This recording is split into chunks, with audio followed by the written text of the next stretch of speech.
Hello everyone and welcome to our English classes. In today's lesson, we are going to talk about participle clauses, specifically the present clause and the perfect clause. Now, English people love to shorten their active and passive voice, and you don't have to use the participle clauses. It's just a style of speaking and writing. However, when it comes to writing essays, it's important to keep in mind that the examiners want to see good writing skills.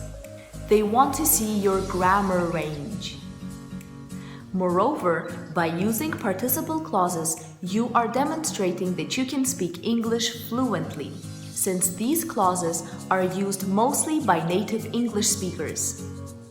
Therefore, today's class is going to be specifically for my advanced CAE students who are preparing for their C1 level exams.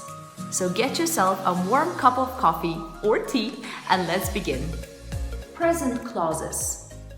We use present clauses when we want to state that two actions happened at the same time or almost at the same time. Let's look at the first example. As we arrived at the market, we saw an enormous queue. A queue is a line. So there's nothing wrong with this sentence. It's perfectly fine and you can absolutely use it when you speak or when you write. However, you have to show the examiner that you have a wide grammar range, and therefore, just like you use advanced words to impress the examiner, you have to impress them by using different types of grammar as well.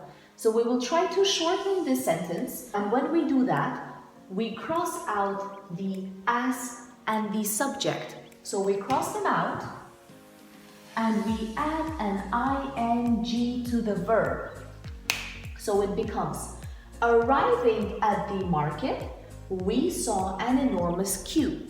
The second part of the sentence stays the same, it doesn't change. The only thing we have done is we've crossed out the as we and we added the ing to the verb in the past. Now let's go on to the second example.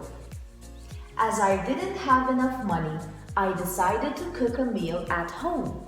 Once again, this is a perfect sentence and there's nothing wrong with it. It's just a style of speaking and we want to sound more native. And once again, what we are going to do is we're going to remove the as I. That already shortens it up. However, you can't start a sentence with didn't. And therefore, when we have a verb in the negative form, we change it to not. As simple as that. We say, not having enough money, and then we just use the second part of the sentence as it is. So not having enough money, I decided to cook a meal at home. Next, we've got the perfect clauses. We use a perfect clause when we want to state that an action happened before another action. For example, let's look at the long form. After she had eaten, Mary went back to studying. Now, when we want to shorten up these kind of sentences, just like we have done for the previous examples, we cross out the after and the subject. Now we have had plus the verb eaten.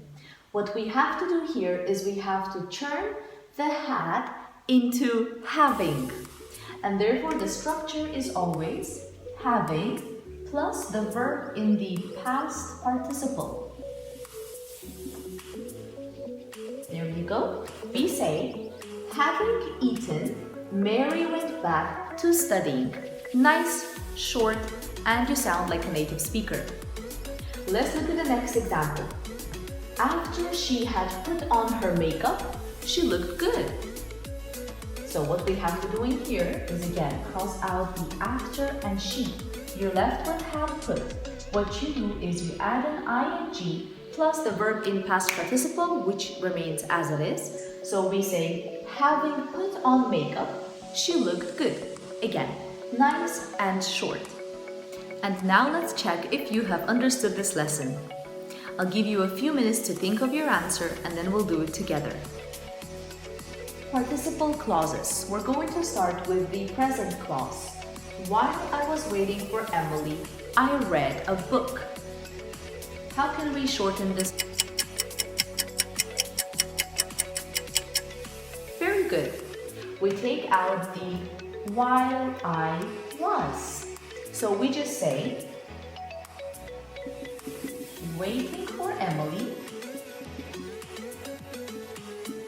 I read a book. Now let's look at the second example. A perfect clause. After Alice had washed her hair, she cut it.